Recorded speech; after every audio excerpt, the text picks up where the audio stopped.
ഖുർആനിൽ പേരെടുത്തു പറഞ്ഞ 25 പ്രവാചകന്മാരുടെ ജീവിത കഥകളിലൂടെയുള്ള ഒരു ഹ്രസ്വവും എന്നാൽ വിജ്ഞാനപ്രദവുമായ യാത്രയാണിത്.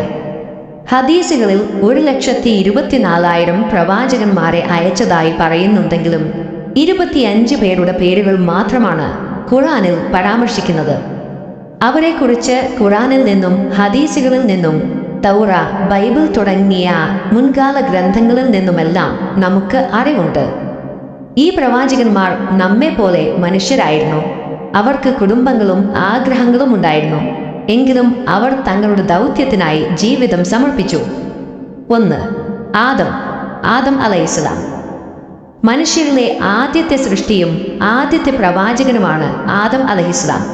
അള്ളാഹുവിന്റെ കൽപ്പനയാൽ വിവിധ തരം മണ്ണിൽ നിന്നാണ് അദ്ദേഹത്തെ സൃഷ്ടിച്ചത്. മലക്കുകൾ ഈ മണ്ണ് വെള്ളവുമായി ചേർത്ത് രൂപപ്പെടുത്തി. 40 വർഷം കാത്തിരുന്ന ശേഷം ആ കളിമണ്ണ് ഉണങ്ങിയ ചെളി പോലെയായി. മുഹറം മാസത്തിലെ 10-ാം ദിവസം ഒരു വെള്ളിയാഴ്ച അള്ളാഹു ആദമിന് ആത്മാവ് നൽകുകയും എല്ലാ കാര്യങ്ങളെക്കുറിച്ചുള്ള അറിവ് പഠിപ്പിക്കുകയും ചെയ്തു. അള്ളാഹുവിന്റെ കൽപ്പന പ്രകാരം മലക്കുകൾ ആദമിനെ പ്രണമിച്ചു. എന്നാൽ ഇബ്ലീസ് അഹങ്കരിക്കുകയും വിസമ്മതിക്കുകയും ചെയ്തു. തുടർന്ന് അവനെ സ്വർഗത്തിൽ നിന്ന് പുറത്താക്കി. ആദം സ്വർഗത്തിൽ സൃഷ്ടിക്കപ്പെട്ട ഹവ്വായെ വിവാഹം കഴിച്ചു. അവർ കുറച്ചുകാലം ഒരുമിച്ച് ജീവിച്ചു. എന്നാൽ അവർ വിലക്കപ്പെട്ട മരത്തിൽ നിന്ന് ഭക്ഷിച്ചതിനാൽ അവരെ ഭൂമിയിലേക്ക് അയച്ചു. ആദം തന്റെ തെറ്റ് തിരിച്ചറിഞ്ഞ് ആത്മാർത്ഥമായി പശ്ചാത്തപിച്ചു. അള്ളാഹു അദ്ദേഹത്തിന്റെ പശ്ചാത്താപം സ്വീകരിച്ചു. സൂറത്തുൽ ബഖറ 237 കാണുക. അള്ളാഹു ആദമിനെ ഭൂമിയിൽ തന്റെ പ്രതിനിധിയായി, ഖലീഫയായി നിയമിച്ചു. ഹവ്വായിൽ നിന്ന് വർഷങ്ങളോളം അകന്നുകഴിഞ്ഞ ശേഷം അവർ വീണ്ടും അറഫയിൽ വെച്ച് കണ്ടുമുട്ടുകയും കാബ നിർമ്മിക്കുകയും ചെയ്തു. ആദം ഒരു പ്രവാചകനായി തിരഞ്ഞെടുക്കപ്പെട്ടു. അദ്ദേഹത്തിന് 10 പേജുകളുള്ള ഒരു ചെറിയ പുസ്തകം ലഭിച്ചു. അദ്ദേഹം ജനങ്ങളെ വിശ്വാസം, ആരാധന, അറിവ് എന്നിവ പഠിപ്പിച്ചു. അവർ പട്ടണങ്ങളിൽ താമസിച്ചിരുന്നു. കരകൗശല വസ്തുക്കളിലും കഴിവുകളിലും പ്രവർത്തിച്ചിരുന്നു. ആദമിന്റെ പുത്രന്മാരായ ഹാബീലിനും കാബീലിനും ഇടയിൽ ഒരു ദുരന്ത സംഭവമുണ്ടായി. അസൂയ കാരണം കാബീൽ തന്റെ സഹോദരനായ ഹാബീലിനെ കൊന്നു. ഇത് മനുഷ്യചരിത്രത്തിലെ ആദ്യത്തെ കൊലപാതകമായിരുന്നു. 2 സഹോദരന്മാരുടെയും മക്കളിലൂടെ മനുഷ്യവംശം തുടർന്നു. ചില വിവരണങ്ങൾ അനുസരിച്ച് ആദം അലൈഹിസ്സലാം ഏകദേശം 960 വർഷം ജീവിച്ചു. അദ്ദേഹത്തിന്റെ മരണശേഷം അദ്ദേഹത്തിന്റെ മക്കളിലും പേരക്കുട്ടികളിലുമെല്ലാം ആരാധനയും ദൈവിക ഉപദേശങ്ങളും തുടർന്നു. കാലക്രമേണ ചിലർ വഴിതെറ്റി പോകാൻ തുടങ്ങി. ഇത് പുതിയ പ്രവാചകന്മാരുടെ വരവിന് കാരണമായി. അദ്ദേഹത്തിന്റെ കബറിടം ജെറുസലമിലോ മിനായിലോ അറഫയിലോ ആണെന്ന് പറയപ്പെടുന്നു. ഹദീസുകളിൽ അദ്ദേഹത്തിന്റെ ഉയരം 30-നും 40-നും ഇടയിലായിരുന്നുവെന്ന് പരാമർശിക്കുന്നു. 2. ഇദ്രീസ് അലൈഹിസ്സലാം. ഖുർആനിൽ പരാമർശിച്ച പ്രവാചകന്മാരിൽ ഒരാളാണ് ഇദ്രീസ് അലൈഹിസ്സലാം. ആദം അലൈഹിസ്സലാമിന്റെ 5-ാം തലമുറയിലെ പിൻഗാമിയായിരുന്നു അദ്ദേഹം. അള്ളാഹു അദ്ദേഹത്തിന് 30 ചെറിയ ലിഖിതങ്ങൾ അഥവാ സുഹുഫുകൾ നൽകുകയും നിരവധി ശാസ്ത്രങ്ങൾ പഠിപ്പിക്കുകയും ചെയ്തു. അദ്ദേഹത്തിന് മുൻപ് ആളുകൾ മൃഗങ്ങളുടെ തോലുകളോ ഇലകളോ ആയിരുന്നു ധരിച്ചിരുന്നത്.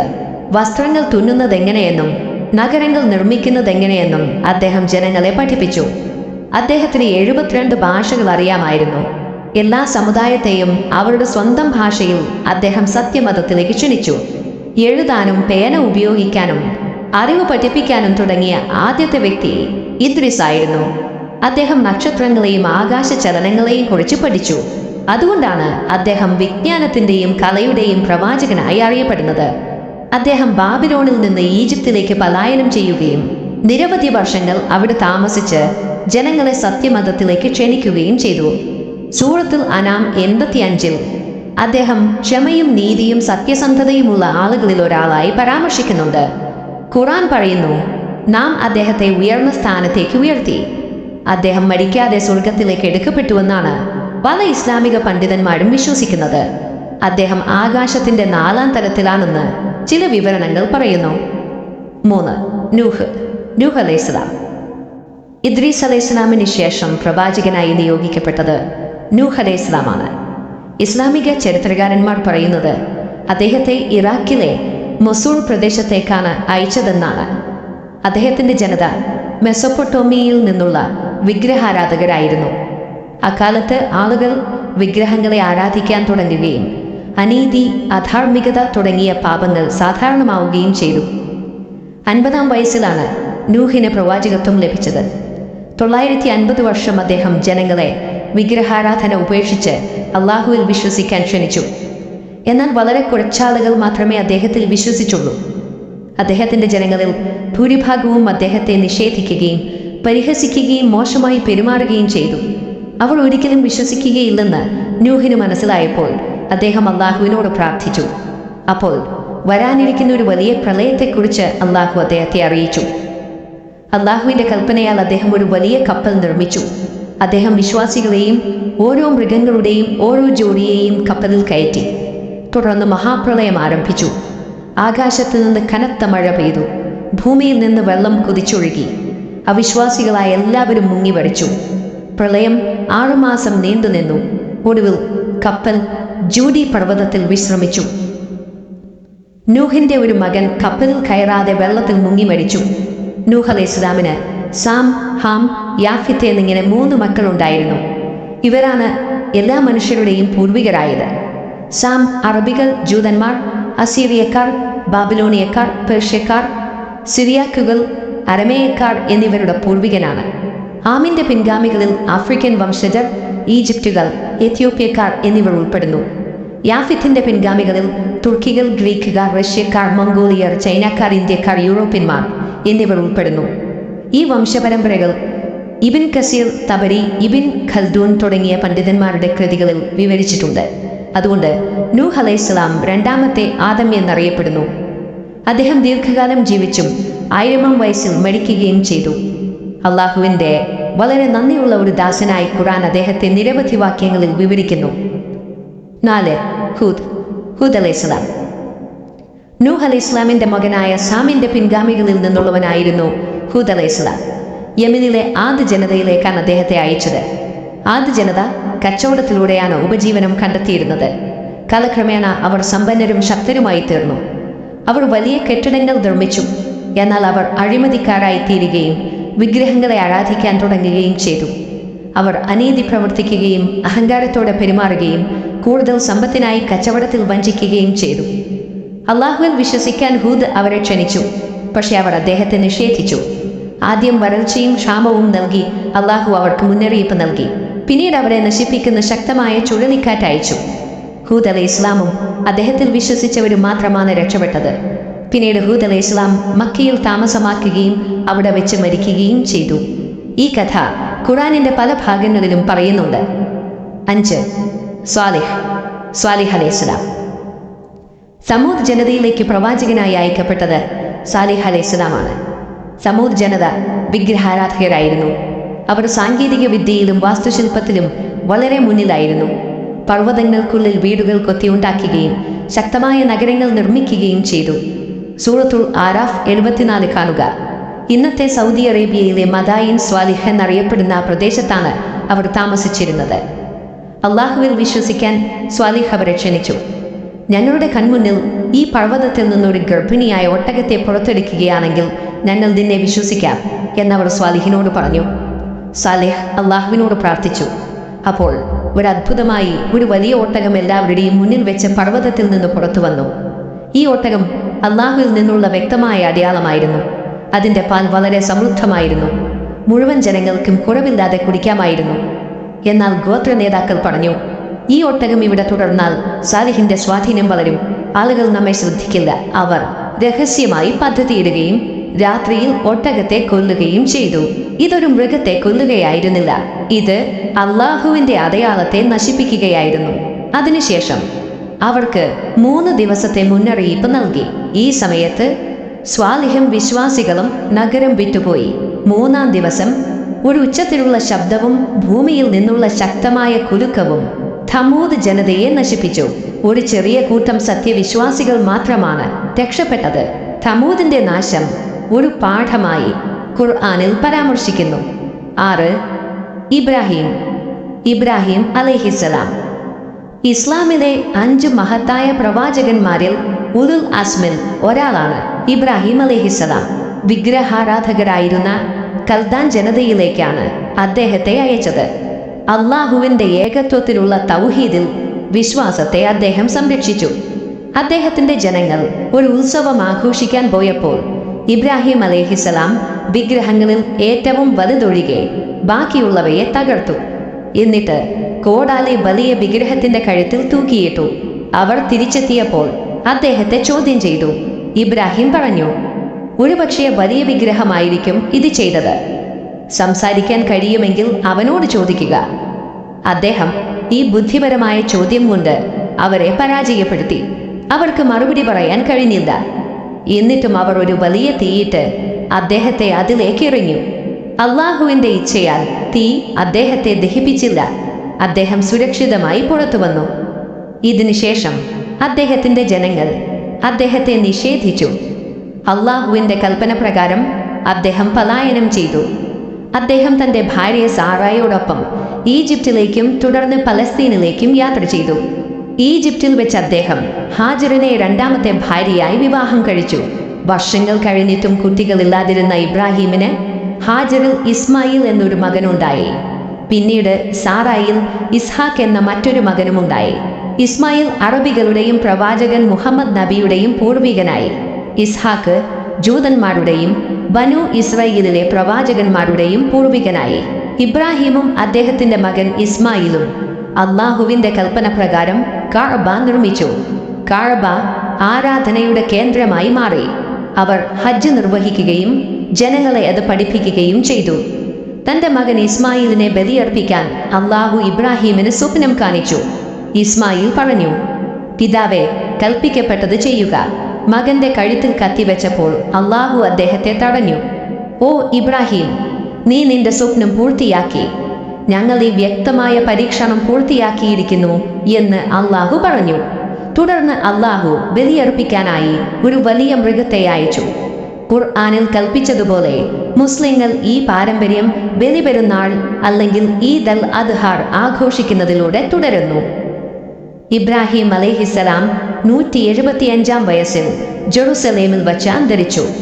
അദ്ദേഹം അള്ളാഹുവിൻ്റെ അടുത്ത കൂട്ടുകാരൻ അല്ലെങ്കിൽ ഖലീൽ എന്നറിയപ്പെടുന്നു.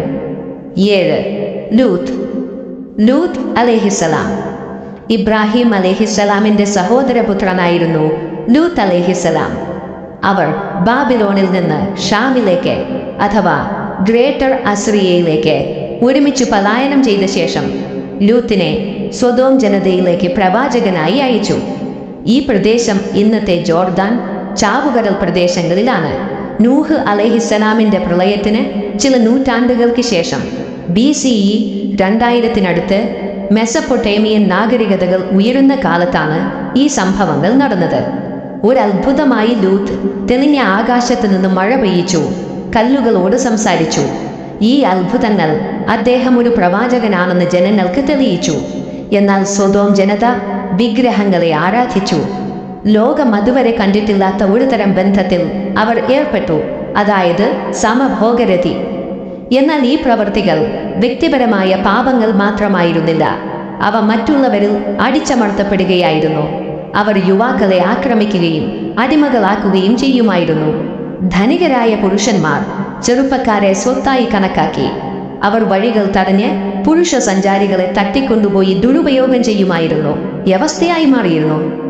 ഖുർആൻ അവരുടെ പെരുമാറ്റം ഇങ്ങനെ വിവരിക്കുന്നു: നിങ്ങൾ പുരുഷന്മാരെ സമീപിക്കുകയും വഴികൾ തടയുകയും നിങ്ങളുടെ സദസ്സുകളിൽ ലജ്ജാകരമായ പ്രവൃത്തികൾ ചെയ്യുകയും ചെയ്യുന്നു. സൂറത്തുൽ അൻകബൂത്ത് 29.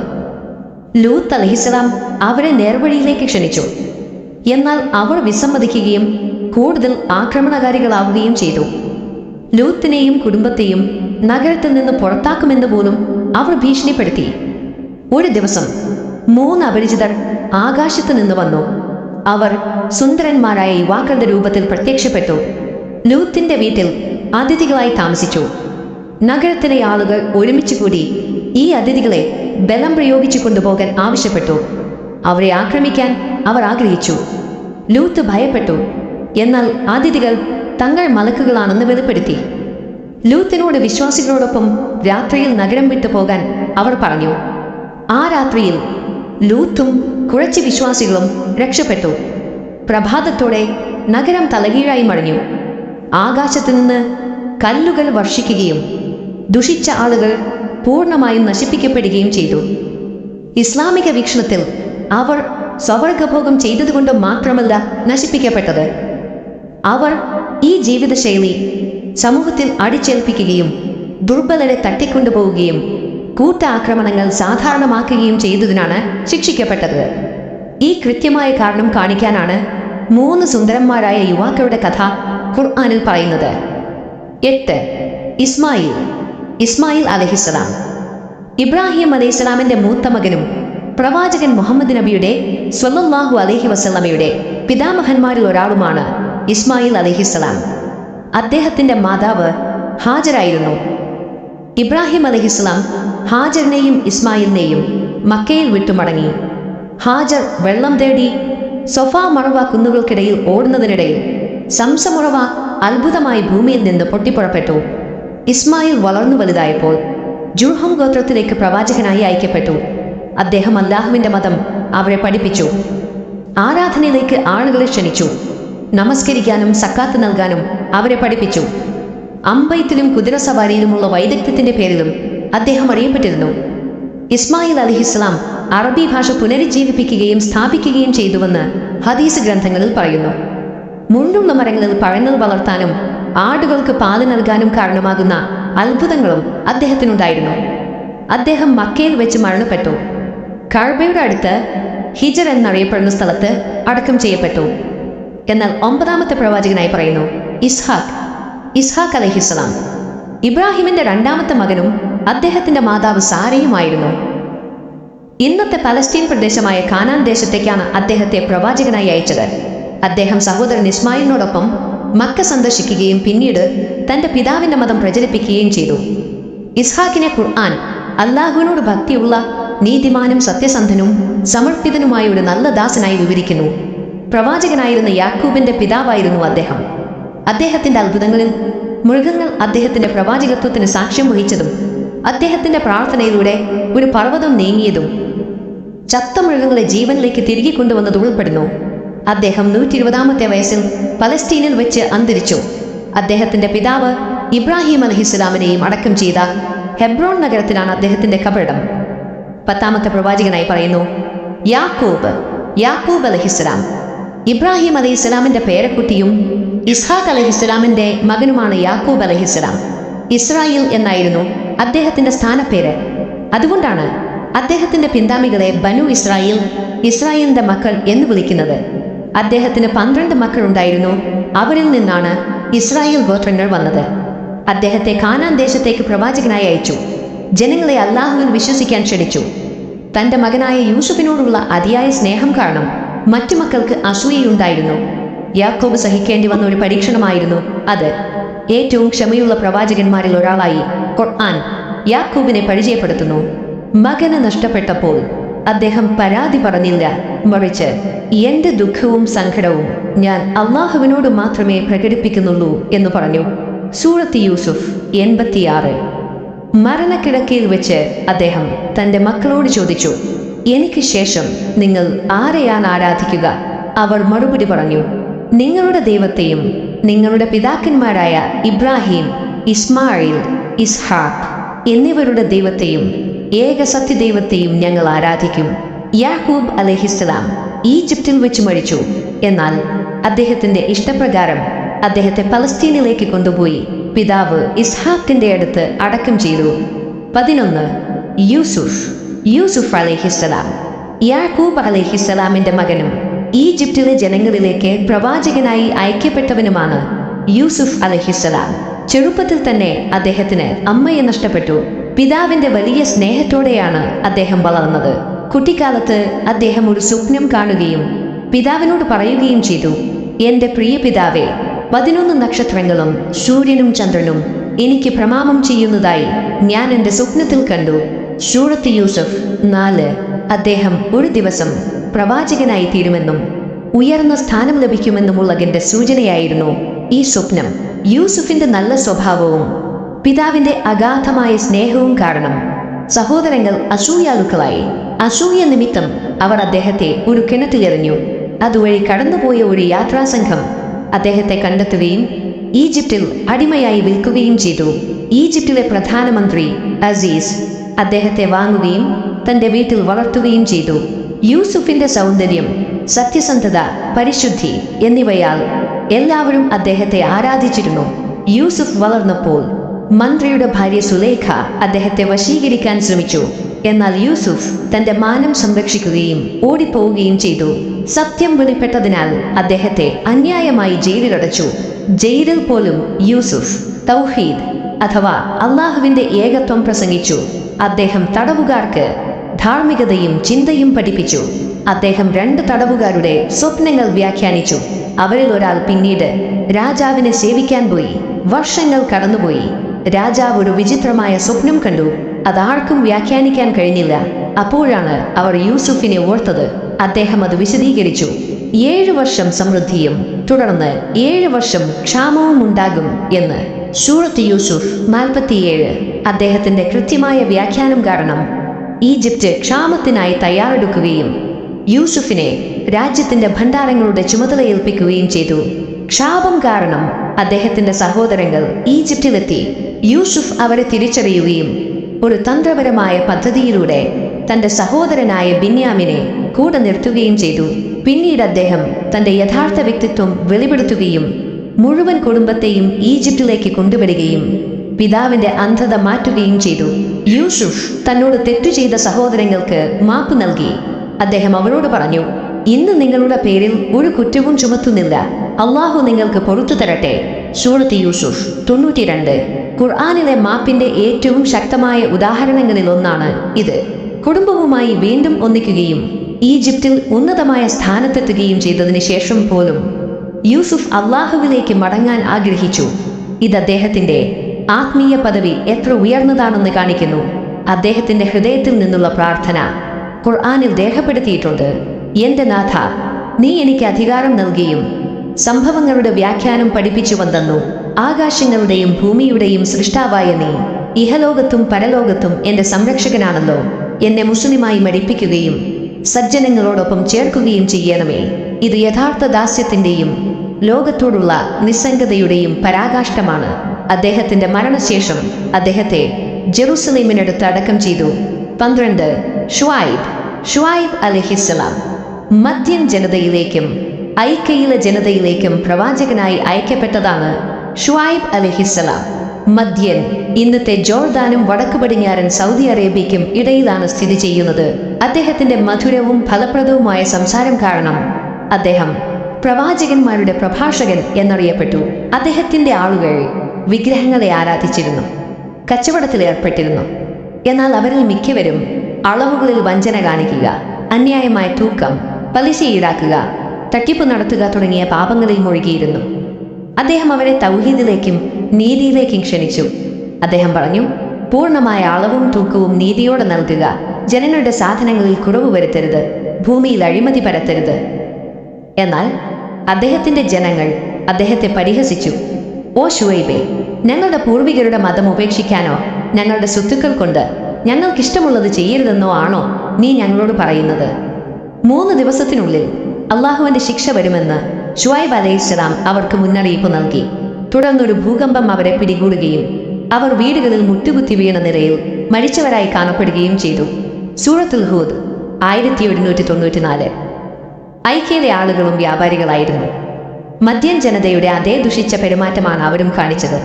എന്നാൽ അവരുടെ ശിക്ഷ വ്യത്യസ്തമായിരുന്നു. കഠിനമായ ചൂടുള്ള ദിവസങ്ങളെ തുടർന്ന് ആകാശമിരുണ്ടു. തണുത്ത തണൽ വരുന്നത് പോലെ തോന്നി. എന്നാൽ ആ തണലിൽ നിന്ന് വേദനാജനകമായ ശിക്ഷ വന്നു. ആകാശത്തിൽ നിന്ന് കത്തുന്ന തീ വരികയും അവരെല്ലാം നശിപ്പിക്കപ്പെടുകയും ചെയ്തു.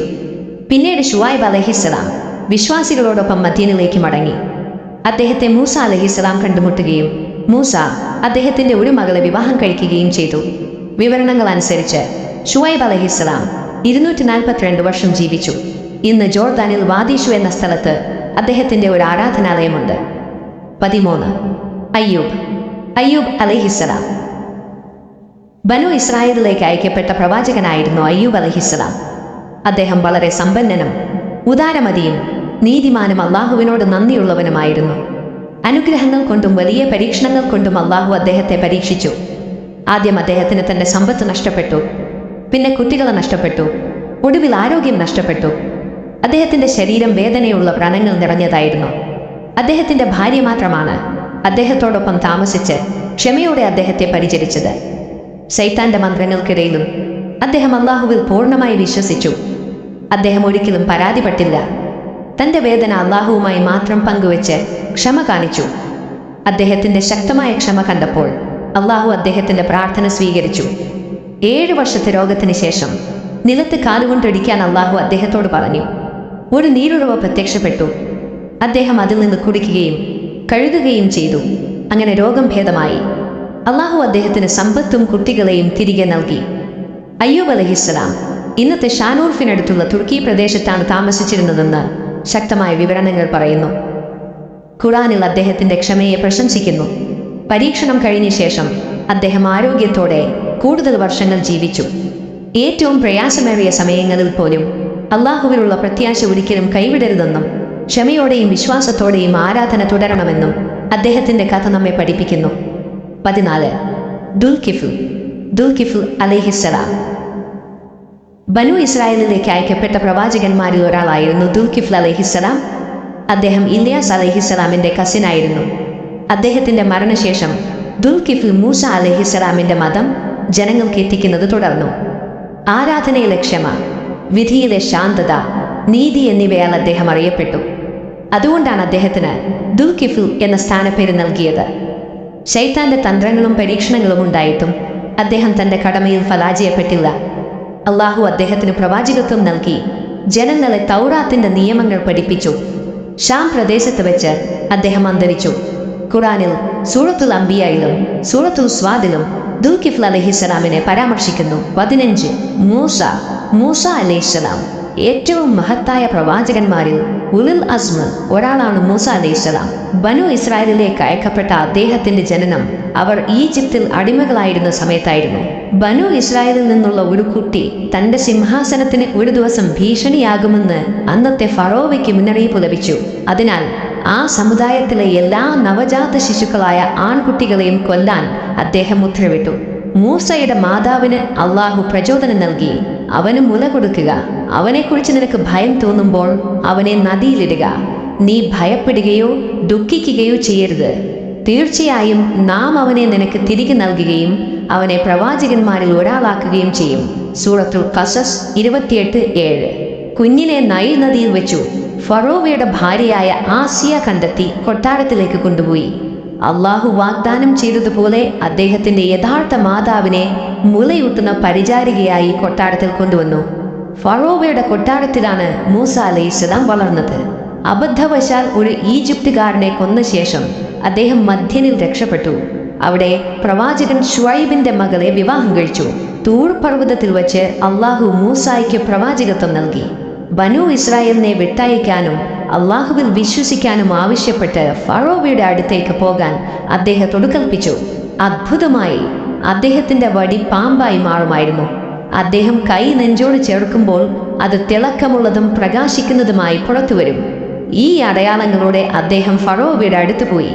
ഫറോവ സന്ദേശം നിഷേധിക്കുകയും മൂസായെ വെല്ലുവിളിക്കുകയും സ്വയം ദൈവമെന്ന് വിളിക്കുകയും ചെയ്തു. അദ്ദേഹം മൂസായെ മന്ത്രവാദി എന്ന് കുറ്റപ്പെടുത്തുകയും പരസ്യമായി തോൽപ്പിക്കാൻ തന്റെ മന്ത്രവാദികളെ മുഴുവൻ കൂട്ടിച്ചേർത്തു. എന്നാൽ മൂസ തന്റെ വടിയെറിഞ്ഞപ്പോൾ അതവരുടെ എല്ലാ കള്ളത്തരങ്ങളെയും വിഴുങ്ങുന്ന ഒരു വലിയ പാമ്പായി മാറി. മന്ത്രവാദികൾ ഞെട്ടുകയും ഉടൻ തന്നെ അള്ളാഹുവിൽ വിശ്വസിക്കുകയും ചെയ്തു. എന്നാൽ ഫറോവ അവരെ കൊന്നുകളഞ്ഞു. തുടർന്ന് ബനു ഇസ്രായേലിനെ ഈജിപ്തിൽ നിന്ന് കൊണ്ടുപോകാൻ അള്ളാഹു മൂസായോട് കൽപ്പിച്ചു. ഫറോവ ഒരു വലിയ സൈന്യവുമായി അവരെ പിന്തുടർന്നു. അവർ കടലിലെത്തിയപ്പോൾ മൂസ പറഞ്ഞു, എന്റെ രക്ഷിതാവ് എന്നോടൊപ്പമുണ്ട്, അവൻ എനിക്ക് വഴി കാണിക്കും. സൂറത്ത് ശുആറ 62. തന്റെ വടി കൊണ്ട് കടലിൽ അടിക്കാൻ അള്ളാഹു മൂസയോട് പറഞ്ഞു. കടൽ 2ആയി പിളർന്നു. ഇസ്രായേലിയർ സുരക്ഷിതമായി കടന്നുപോയി. ഫറോവയുടെ സൈന്യം അവരെ പിന്തുടർന്നപ്പോൾ കടൽ അടഞ്ഞുകയും അവർ മുങ്ങി മരിക്കുകയും ചെയ്തു. അള്ളാഹു പറഞ്ഞു, നിനക്ക് ശേഷമുള്ളവർക്കൊരു അടയാളമായിരിക്കാൻ വേണ്ടി ഇന്നു നിന്റെ ശരീരം നാം സംരക്ഷിക്കും. സൂറത്ത് യൂനുസ് 92. പിന്നീട് മൂസായെ തൂർ പർവ്വതത്തിലേക്ക് വീണ്ടും വിളിക്കുകയും അവിടെ വെച്ച് അദ്ദേഹത്തിന് തൗറാത്ത് ലഭിക്കുകയും ചെയ്തു. എന്നാൽ അദ്ദേഹം പോയപ്പോൾ സാമിരിയുടെ നേതൃത്വത്തിൽ അദ്ദേഹത്തിന്റെ ആളുകൾ തങ്ങളുടെ ആഭരണങ്ങൾ കൊണ്ടൊരു സ്വർണ്ണക്കിടാവിനെ ഉണ്ടാക്കി അതിനെ ആരാധിക്കാൻ തുടങ്ങി. മൂസ തിരിച്ചു വന്നത് കണ്ടപ്പോൾ വളരെ ദേഷ്യപ്പെടുകയും അള്ളാഹുവിനോട് പ്രാർത്ഥിക്കുകയും ചെയ്തു. പിന്നീട് സ്വാമിരിക്ക് ഭയങ്കര ശിക്ഷ ലഭിക്കുകയും ജനങ്ങൾ പശ്ചാത്തപിക്കുകയും ചെയ്തു. തൻ്റെ ജീവിതത്തിലുടനീളം മൂസ അള്ളാഹുവിൻ്റെ കൽപ്പനകൾ ബനു ഇസ്രായേലിനെ പഠിപ്പിച്ചു. അവരുടെ നിരന്തരമായ പരാതികളോടും നന്ദികേടിനോടും അദ്ദേഹം വലിയ ക്ഷമ കാണിച്ചു. വിശുദ്ധ നാട്ടിൽ പ്രവേശിക്കാൻ അദ്ദേഹം ആഗ്രഹിച്ചു. എന്നാൽ 40 വർഷത്തേക്ക് പ്രവേശിക്കുന്നതിൽ നിന്ന് അവർ വിലക്കപ്പെട്ടു. സൂറത്തുൽ മാഇദ 26. മൂസ മരുഭൂമിയിൽ വച്ചന്തരിച്ചു. അദ്ദേഹത്തിന്റെ ഖബറിടം ഇവിടെയാണെന്ന് ഖുർആൻ പറയുന്നില്ല. അദ്ദേഹത്തിന്റെ ശരീരം ബൈത്തുൽ മഖ്ദിസിനടുത്ത് മാറ്റിയെന്ന് ഹദീത്തുകൾ സൂചിപ്പിക്കുന്നു. 16. ഹാറൂൺ അലൈഹിസ്സലാം ബനു ഇസ്രായേലിലേക്ക് അയക്കപ്പെട്ട പ്രവാചകനും മൂസ അലൈഹിസ്സലാമിന്റെ സഹോദരനുമാണ് ഹാറൂൺ അലൈഹിസ്സലാം. അദ്ദേഹത്തിന് മൃദുവായ മനസ്സും വ്യക്തമായ സംസാരവും ഉണ്ടായിരുന്നു. സംസാരത്തിൽ മൂസായേക്കാൾ നന്നായി കാര്യങ്ങൾ വിശദീകരിക്കാൻ അദ്ദേഹത്തിന് കഴിഞ്ഞിരുന്നു. അദ്ദേഹം ഈജിപ്തിൽ ജനിച്ചു. ഫറോവയുടെ അടിച്ചമർത്തലിലാണ് വളർന്നത്. മൂസ അലൈഹിസ്സലാമിന് പ്രവാചകത്വം ലഭിച്ചപ്പോൾ ഹാറൂനെയും പ്രവാചകനായി തിരഞ്ഞെടുത്തു. സത്യമതം പ്രസംഗിക്കാൻ മൂസായോടൊപ്പം ഫറോവയുടെ അടുത്തേക്ക് പോയി. അവർ ബനു ഇസ്രായേലിനോടൊപ്പം ഈജിപ്ത് വിട്ട് ചെങ്കടൽ കടന്ന ശേഷം മൂസ തൂർ പർവ്വതത്തിലേക്ക് പോയി. ആ സമയത്ത് ഹാറൂൺ ജനങ്ങളെ നയിച്ചു. എന്നിരുന്നാലും ആളുകൾ സാമിരിയാൽ വഴിതെറ്റിക്കപ്പെടുകയും സ്വർണ്ണക്കിടാവിനെ ആരാധിക്കാൻ തുടങ്ങുകയും ചെയ്തു. ഹാറൂൺ അവർക്ക് മുന്നറിയിപ്പ് നൽകിയിട്ടും അദ്ദേഹത്തിന് അവരെ പൂർണ്ണമായി തടയാൻ കഴിഞ്ഞില്ല. അദ്ദേഹം നിരവധി വർഷങ്ങൾ മരുഭൂമിയിൽ തൻ്റെ ആളുകളോടൊപ്പം താമസിച്ചു. മൂസായ്ക്ക് മുമ്പ് അന്തരിച്ചു. അദ്ദേഹത്തെ ജബൽ ഹാറൂൺ എന്നറിയപ്പെടുന്ന ഒരു പർവ്വതത്തിൽ അടക്കം ചെയ്തുവെന്ന് പറയപ്പെടുന്നു. 17. ദാവൂദ് അലൈഹിസ്സലാം ബനു ഇസ്രായേലിലേക്ക് അയക്കപ്പെട്ട പ്രവാചകനും രാജാവുമായിരുന്നു ദാവൂദ് അലൈഹിസ്സലാം. അദ്ദേഹം യാക്കൂബ് അലൈഹിസ്സലാമിൻ്റെ കുടുംബത്തിൽ നിന്നുള്ളവരും സുലൈമാൻ അലൈഹിസ്സലാമിൻ്റെ പിതാവുമായിരുന്നു. അദ്ദേഹം ജെറുസലേമിൽ ജനിക്കുകയും ജീവിക്കുകയും അവിടെ വെച്ച് മരണപ്പെടുകയും ചെയ്തു. അദ്ദേഹത്തിന് സബൂർ എന്ന ഗ്രന്ഥം നൽകപ്പെട്ടു. അദ്ദേഹത്തിന് വളരെ മനോഹരവും ശക്തവുമായ ശബ്ദമുണ്ടായിരുന്നു. താലൂത്തിന്റെ സൈന്യത്തിൽ അദ്ദേഹം പോരാടുകയും ജാലൂത്തിനെ കൊല്ലുകയും ചെയ്തു. ഇത് അദ്ദേഹത്തെ രാജാവാക്കാൻ കാരണമായി. അദ്ദേഹം നീതിയോടെ ഭരണം നടത്തി. ജെറുസലേമിനെ തലസ്ഥാനമാക്കി നിരവധി ദേശങ്ങൾ കീഴടക്കി. തീയില്ലാതെ ഇരുമ്പിനെ രൂപപ്പെടുത്താനുള്ള കഴിവ് അദ്ദേഹത്തിന്റെ അത്ഭുതങ്ങളിൽ ഒന്നായിരുന്നു.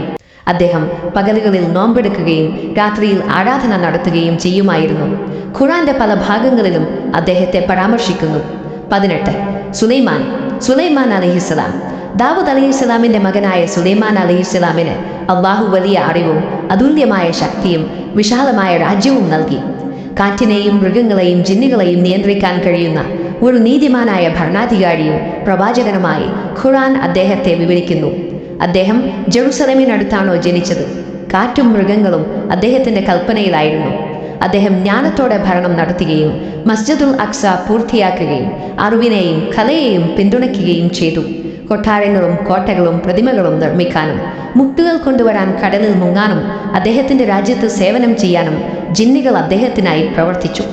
ഹുദ്ഹുദ് പക്ഷി ഷേബയിലെ ആളുകൾ ഉൾപ്പെടെ സൂര്യനെ ആരാധിക്കുകയാണെന്ന് അദ്ദേഹത്തെ അറിയിച്ചു. സുലൈമാൻ അവരെ ഇസ്ലാമിലേക്ക് ക്ഷണിച്ചു. ബൽക്കീസ് അദ്ദേഹത്തിന്റെ കൊട്ടാരത്തിൽ വന്നപ്പോൾ അദ്ദേഹം അവളുടെ സിംഹാസനം തൽക്ഷണം അവിടെ എത്തിച്ചു. കൊട്ടാരത്തിലെ അത്ഭുതങ്ങൾ കണ്ട ശേഷം അവൾ പറഞ്ഞു, എൻ്റെ നാഥ, ഞാൻ എന്നോട് തന്നെ അന്യായം ചെയ്തിരിക്കുന്നു. ഇനി ഞാൻ സുലൈമാനോടൊപ്പം ലോകരക്ഷിതാവായ അള്ളാഹുവിന് കീഴ്പ്പെട്ടിരിക്കുന്നു. സൂറത്തുൻ നമൽ 44. സുലൈമാൻ കാറ്റിൽ സഞ്ചരിക്കുകയും മൃഗങ്ങളുടെ ഭാഷ മനസ്സിലാക്കുകയും ചെയ്തു. മൃഗങ്ങളെയും ജിന്നുകളെയും അദ്ദേഹത്തിന്റെ സൈന്യത്തിൽ ഉൾപ്പെടുത്തിയിരുന്നു. തൻ്റെ ജീവിതത്തിന്റെ അവസാനത്തിൽ അദ്ദേഹം തൻ്റെ ഊന്നുവടിയിൽ ചാരി നിന്നുകൊണ്ട് മരിച്ചു. ആ വടി ഒടിയുന്നതുവരെ അദ്ദേഹത്തിന്റെ മരണം ആരും അറിഞ്ഞില്ല. ഇത് ജിന്നുകൾക്ക് അവർക്ക് അദൃശ്യമായത് അറിയില്ല എന്ന് കാണിച്ചു കൊടുത്തു. വിവരങ്ങൾ അനുസരിച്ച് അദ്ദേഹം ബൈത്തുൽ മഖ്ദിസിനടുത്ത് ജെറുസലേമിൽ വെച്ച് മരിച്ചു. അദ്ദേഹത്തിന്റെ ഖബറിടം ആ പ്രദേശത്താണെന്ന് വിശ്വസിക്കപ്പെടുന്നു. 19. ഇല്യാസ് അലൈഹിസ്സലാം. ഇന്നത്തെ ലബനൻ പ്രദേശത്തെ ബനു ഇസ്രായേലിലേക്ക് അയക്കപ്പെട്ട പ്രവാചകനായിരുന്നു ഇല്യാസ് അലൈഹിസ്സലാം. അദ്ദേഹം ഹാറൂൺ അലൈഹിസ്സലാമിന്റെ കുടുംബത്തിൽ നിന്നുള്ളവനായിരുന്നു എന്ന് ചില വിവരങ്ങൾ പറയുന്നു. അന്നത്തെ ഇസ്രായേലിയർ ബാൽ എന്നൊരു വ്യാജ ദൈവത്തെയാണ് ആരാധിച്ചിരുന്നത്. ഇല്യാസ് അവരെ അള്ളാഹുവിനെ മാത്രം ആരാധിക്കാൻ ക്ഷണിച്ചു. പക്ഷേ അവർ അദ്ദേഹത്തെ നിഷേധിച്ചു. അതിന്റെ ഫലമായി ക്ഷാമവും ദുരന്തങ്ങളും ആരംഭിച്ചു. പിന്നീട് ആളുകൾ പശ്ചാത്തപിച്ചും വിശ്വസിച്ചും. അപ്പോൾ ഇല്യാസ് അള്ളാഹുവിനോട് പ്രാർത്ഥിച്ചു. മഴ പെയ്ത് അനുഗ്രഹങ്ങൾ തിരിച്ചു വന്നു. എന്നാൽ കുറച്ചു സമയം കഴിഞ്ഞപ്പോൾ ആളുകൾ വീണ്ടും വഴിതെറ്റിപ്പോയി. അവർ ശിർക്കിലേക്കും അധാർമികതയിലേക്കും ബാലന്റെ ആരാധനയിലേക്കും തിരിച്ചുപോയി. ഇല്യാസ് അവരെ വീണ്ടും മുന്നറിയിപ്പ് നൽകി. എന്നാൽ ഇത്തവണ അവരുടെ നിഷേധം കൂടുതൽ ശക്തമായിരുന്നു. ഈ കാലയളവിൽ ഇല്യാസ് അലൈഹിസ്സലാം അലിയാസ എന്ന ഗ്രാമത്തിലെ ഒരു രോഗിയായ കുട്ടിയെ അത്ഭുതകരമായി സുഖപ്പെടുത്തി. അലിയാസ അദ്ദേഹത്തിൽ വിശ്വസിക്കുകയും പിന്നീട് അദ്ദേഹത്തിന് ശേഷം പ്രവാചകനാവുകയും ചെയ്തു. ആളുകൾ കൂടുതൽ ധിക്കാരം കാണിച്ചപ്പോൾ ഇല്യാസ് അലൈഹിസ്സലാം തന്റെ ജീവിതത്തിന്റെ അവസാനത്തോടടുത്തു.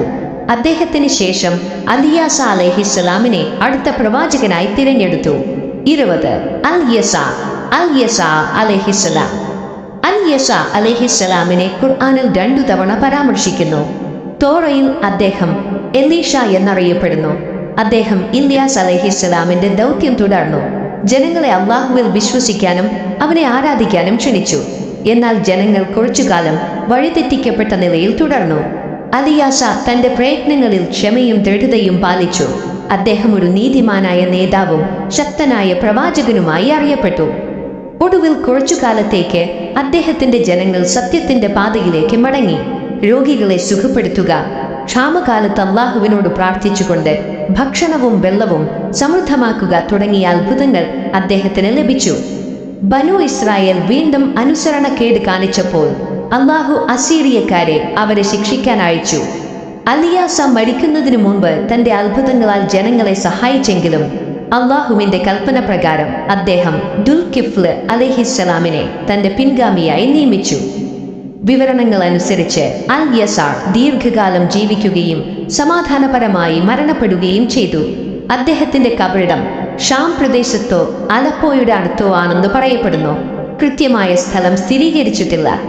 21 യൂനുസ് അലൈഹിസ്സലാം.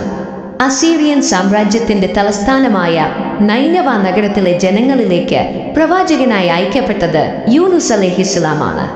നൈനവയിലെ ആളുകൾ വിഗ്രഹങ്ങളെ ആരാധിച്ചിരുന്നു. യൂനുസ് അലൈഹിസ്സലാം വർഷങ്ങളോളം തൗഹീദ് പ്രസംഗിച്ചു. എന്നാൽ അവർ അദ്ദേഹത്തെ കള്ളൻ എന്ന് വിളിക്കുകയും സന്ദേശം നിഷേധിക്കുകയും ചെയ്തു. അള്ളാഹുവിന്റെ ശിക്ഷ വരുമെന്ന് അദ്ദേഹം അവർക്ക് മുന്നറിയിപ്പ് നൽകി. അള്ളാഹു അവർക്ക് സമയം നൽകി. ശിക്ഷ അടുത്തിരിക്കുന്നു എന്ന് കരുതി യൂനുസ് നഗരം വിട്ടുപോയി. അത് ശരിയായ തീരുമാനമാണെന്ന് അദ്ദേഹം വിശ്വസിച്ചു. എന്നാൽ അത് വിധിയെക്കുറിച്ചുള്ള ഒരു പിഴവായിരുന്നു. അള്ളാഹുവിൽ നിന്ന് അനുമതി ലഭിക്കാത്തതിനാൽ അദ്ദേഹം ഒരു കപ്പലിൽ കയറി. ഒരു കൊടുങ്കാട്ടിൽ അദ്ദേഹത്തെ പ്രശ്നത്തിന്റെ കാരണക്കാരനായി കണക്കാക്കുകയും അദ്ദേഹത്തിന്റെ പേര് 3 തവണ നറുക്കെടുപ്പിൽ തിരഞ്ഞെടുക്കുകയും ചെയ്തു. അദ്ദേഹത്തെ കടലിലേക്ക് എറിഞ്ഞു. ഒരു വലിയ മത്സ്യം അദ്ദേഹത്തെ വിഴുങ്ങി. മത്സ്യത്തിന്റെയും കടലിന്റെയും രാത്രിയുടെയും ഇരുട്ടിൽ അദ്ദേഹം ആത്മാർത്ഥമായ ഈ പ്രാർത്ഥന നടത്തി: നീ അല്ലാതെ വേറെ ദൈവമില്ല, നീ എത്ര പരിശുദ്ധൻ, തീർച്ചയായും ഞാൻ അക്രമികളിൽപ്പെട്ടവനായിരിക്കുന്നു. സൂറത്തുൽ അൻബിയ 87. അദ്ദേഹത്തിന്റെ ആത്മാർത്ഥമായ പശ്ചാത്തലം സ്വീകരിക്കപ്പെട്ടു. മത്സ്യം അദ്ദേഹത്തെ സുരക്ഷിതനും ജീവനുള്ളവനുമായി തീരത്ത് കൊണ്ടുവന്നു. അദ്ദേഹം വേഗത്തിൽ നൈനവയിലേക്ക് മടങ്ങി. ഇതിനിടെ നൈനവ പോയതിനു ശേഷം വരാനിരിക്കുന്ന ശിക്ഷ ജനങ്ങൾക്ക് അനുഭവിച്ചു.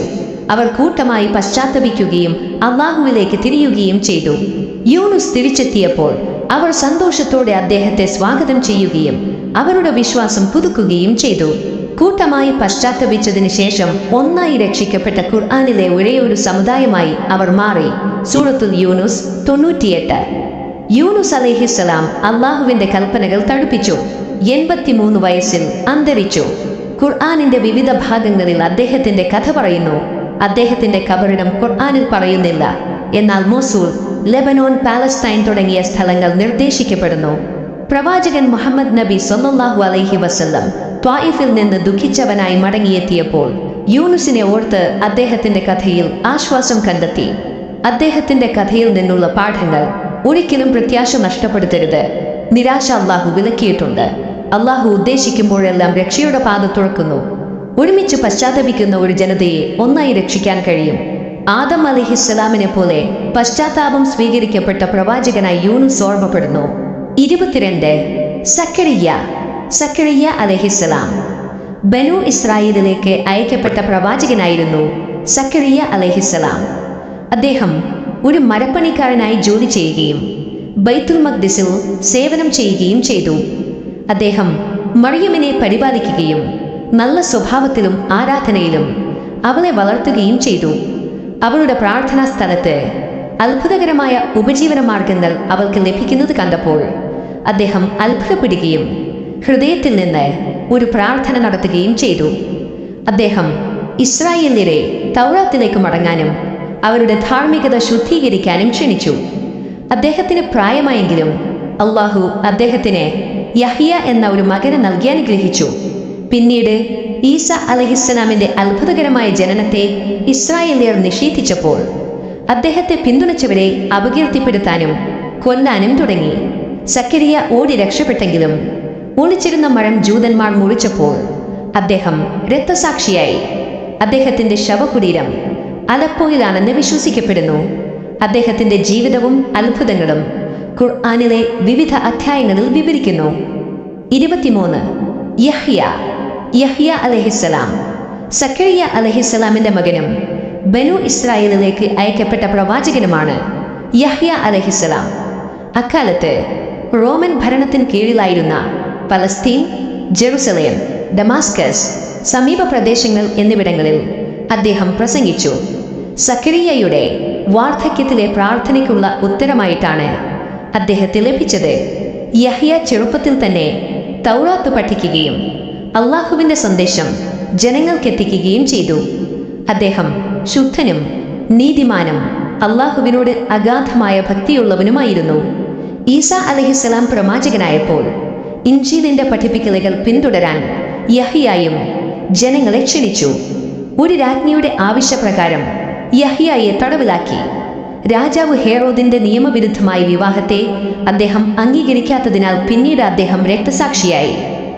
ഈ കഥ യൂദ ഇസ്ലാമിക സ്രോതസ്സുകളിൽ പരാമർശിക്കുന്നു. 34 വയസ്സിലാണ് അദ്ദേഹം മരിച്ചത്. പാറ സംസാരിക്കുന്നതും പകൽ വെളിച്ചത്തിൽ നക്ഷത്രങ്ങൾ കാണുന്നതും അദ്ദേഹത്തിന്റെ അത്ഭുതങ്ങളിൽ ഉൾപ്പെടുന്നു. സൂറത്ത് ആല ഇമ്രാൻ, മറിയം, അൻആം എന്നീ അധ്യായങ്ങളിൽ അദ്ദേഹത്തെ പരാമർശിക്കുന്നു. ഏറ്റവും പ്രസിദ്ധമായ അഭിപ്രായമനുസരിച്ച് ഡമാസ്കസിലെ ഉമയ്യദ് പള്ളിയിലാണ് അദ്ദേഹത്തിന്റെ കബറിടം. 24. ഈസ അലൈഹിസ്സലാം ബനു ഇസ്രായേലിലേക്ക് അയക്കപ്പെട്ട ഉലുൽ അസം പ്രവാചകന്മാരിൽ ഒരാളാണ് ഈസ അലൈഹിസ്സലാം. പിതാവില്ലാതെയാണ് അദ്ദേഹം ജനിച്ചത്. അദ്ദേഹത്തിന്റെ മാതാവ് മറിയം നീതിമതിയും പരിശുദ്ധിയുമായ സ്ത്രീയായിരുന്നു. ഖുർആൻ പറയുന്നു, അള്ളാഹു തന്റെ ആത്മാവിൽ നിന്ന് മറിയമിലേക്ക് ഊതി, അവിടെയും അവളുടെ മകനെയും ലോകർക്ക് ഒരു അടയാളമാക്കി. സൂറത്തുൽ അൻബിയ 91. ജിബ്രീൽ അലൈഹിസ്സലാം ഒരു മനുഷ്യന്റെ രൂപത്തിൽ മറിയമിന്റെ അടുത്തു വന്ന് അള്ളാഹുവിൽ നിന്നുള്ള ഒരു കുട്ടിയുടെ സന്തോഷവാർത്ത അറിയിച്ചു. അവൾ ഞെട്ടിയപ്പോൾ ഇപ്രകാരം പറയപ്പെട്ടു, ഇത് നിന്റെ രക്ഷിതാവിന് എളുപ്പമാണ്. ഞാൻ അവനെ ജനങ്ങൾക്ക് ഒരു അടയാളവും ഞങ്ങളിൽ നിന്നുള്ള കാരുണ്യവുമാക്കും. സൂറത്തു മറിയം 21. മറിയം ഒരു ശാന്തമായ സ്ഥലത്തേക്ക് പോയി ഒരു ഈന്തപ്പനയുടെ ചുവട്ടിൽ വെച്ച് ഈസയ്ക്ക് ജന്മം നൽകി. തൊട്ടിലിലായിരിക്കുമ്പോൾ തന്നെ ഈസ തൻ്റെ അമ്മയെ ജനങ്ങളുടെ ആരോപണങ്ങളിൽ നിന്ന് പ്രതിരോധിച്ചുകൊണ്ട് സംസാരിച്ചു. ഞാൻ അള്ളാഹുവിൻ്റെ ദാസനാണ്, അവൻ എനിക്ക് വേദഗ്രന്ഥം നൽകുകയും എന്നെ പ്രവാചകനാക്കുകയും ചെയ്തിരിക്കുന്നു. സൂറത്ത് മറിയം 30. അള്ളാഹു ഈസയ്ക്ക് ഇൻജീൽ നൽകി. തൗറാത്തിനെ സ്ഥിരീകരിക്കാനും തൻ്റെ ജനതയുടെ തെറ്റായ വിശ്വാസങ്ങൾ തിരുത്താനും വേണ്ടിയാണ് അദ്ദേഹത്തെ അയച്ചത്. അദ്ദേഹത്തിന് 12 ശിഷ്യന്മാരുണ്ടായിരുന്നു, ഹവാരിയൂൻ. അവർ അദ്ദേഹത്തെ പിന്തുണച്ചു. അത്ഭുതങ്ങൾ ഉണ്ടായിട്ടും അദ്ദേഹത്തിന്റെ ജനതയുടെ ഭൂരിഭാഗവും അദ്ദേഹത്തെ നിഷേധിച്ചു. ചിലർ അദ്ദേഹം അള്ളാഹുവിന്റെ മകനാണെന്ന് വരെ അവകാശപ്പെട്ടു. ഇത് ഇസ്ലാമിൽ ശിർക്കായി കണക്കാക്കപ്പെടുന്ന ഒരു വിശ്വാസമാണ്. റോമൻ വിജാതീയ പുരോഹിതന്മാരുടെ സ്വാധീനം വഴി നൂറ്റാണ്ടുകൾക്ക് ശേഷമാണ് ഈ ആശയം ക്രിസ്തുമതത്തിലേക്ക് വന്നത്. ഖുർആൻ ഈ തെറ്റായ വിശ്വാസത്തോട് പ്രതികരിക്കുന്നു. അള്ളാഹുവിന് ഒരു മകൻ ഉണ്ടാവുന്നതിൽ നിന്ന് അവൻ എത്രയോ പരിശുദ്ധനാണ്. അവനൊരു കാര്യം തീരുമാനിക്കുമ്പോൾ ഉണ്ടാകുക എന്ന് പറയുകയേ വേണ്ടൂ, അപ്പോൾ അത് ഉണ്ടാകുന്നു. സൂറത്ത് മറിയം 35. ഈസ അലൈഹിസ്സലാം പല അത്ഭുതങ്ങളും കാണിച്ചെങ്കിലും ബനു ഇസ്രായേലിൽ ഭൂരിഭാഗവും അദ്ദേഹത്തെ നിഷേധിച്ചു. മുഹമ്മദ് സല്ലല്ലാഹു അലൈഹി വസല്ലം ജനങ്ങളെ തൗഹീദ്, ഏകദൈവാരാധന, നല്ല സ്വഭാവം, നീതി, കാരുണ്യം എന്നിവ പഠിപ്പിച്ചു. അദ്ദേഹം അനാഥനായിരുന്നെങ്കിലും ഏറ്റവും വലിയ പൈതൃകം അവശേഷിപ്പിച്ചു, ഖുർആനും സുന്നത്തും. അദ്ദേഹം പറഞ്ഞു, എന്നെ കാണാതെ എന്നിൽ വിശ്വസിക്കുന്ന എൻ്റെ സമുദായത്തിൽ ഒരു വിഭാഗമുണ്ടാകും, അവരാണ് എൻ്റെ സഹോദരങ്ങൾ. ഹദീസ്. അദ്ദേഹത്തിൻ്റെ ഏറ്റവും വലിയ അത്ഭുതം ഖുർആനാണ്. അള്ളാഹുവിൽ നിന്ന് അയച്ച ഗ്രന്ഥമാണിത്. അർത്ഥത്തിലും ജ്ഞാനത്തിലും ആഴത്തിലും അതിരുകളില്ലാത്ത അറബി ഭാഷയുടെ ഏറ്റവും ഉയർന്ന ഉദാഹരണമാണിത്. ഇത് അള്ളാഹുവിൽ നിന്നല്ലെന്ന് വാദിക്കുന്നവർക്ക് ഖുർആൻ തന്നെ ഒരു വെല്ലുവിളി നൽകുന്നു. ഇതുപോലൊരു അധ്യായം കൊണ്ടുവരിക. എന്നാൽ ഒരാൾക്ക് പോലും ഒരു സൂറത്ത് പോലും കൊണ്ടുവരാൻ കഴിഞ്ഞിട്ടില്ല. ഈ വെല്ലുവിളി ഇന്നും നിലനിൽക്കുന്നു. മുഹമ്മദ് സ്വല്ലല്ലാഹു അലൈഹി വസല്ലം ഉമ്മിയായിരുന്നു, അതായത് വായിക്കാനോ എഴുതാനോ കഴിയാത്തയാൾ. എന്നിട്ടും അദ്ദേഹം വളരെ ആഴമേറിയതും തികഞ്ഞതും വൈരുദ്ധ്യങ്ങളിൽ നിന്ന് മുക്തവുമായ ഒരു ഗ്രന്ഥം കൊണ്ടുവന്നു. അത് മനുഷ്യരാശിയെ മുഴുവൻ നയിക്കുന്നത് തുടരുന്നു. അദ്ദേഹം കൊണ്ടുവന്ന സന്ദേശം ഹൃദയങ്ങളെയും മുഴുവൻ സമൂഹങ്ങളെയും മാറ്റിമറിച്ചു. ഇന്നും അത് അതേ ദൈവീക പ്രകാശത്തോടെ പ്രശോഭിച്ചുകൊണ്ടിരിക്കുന്നു.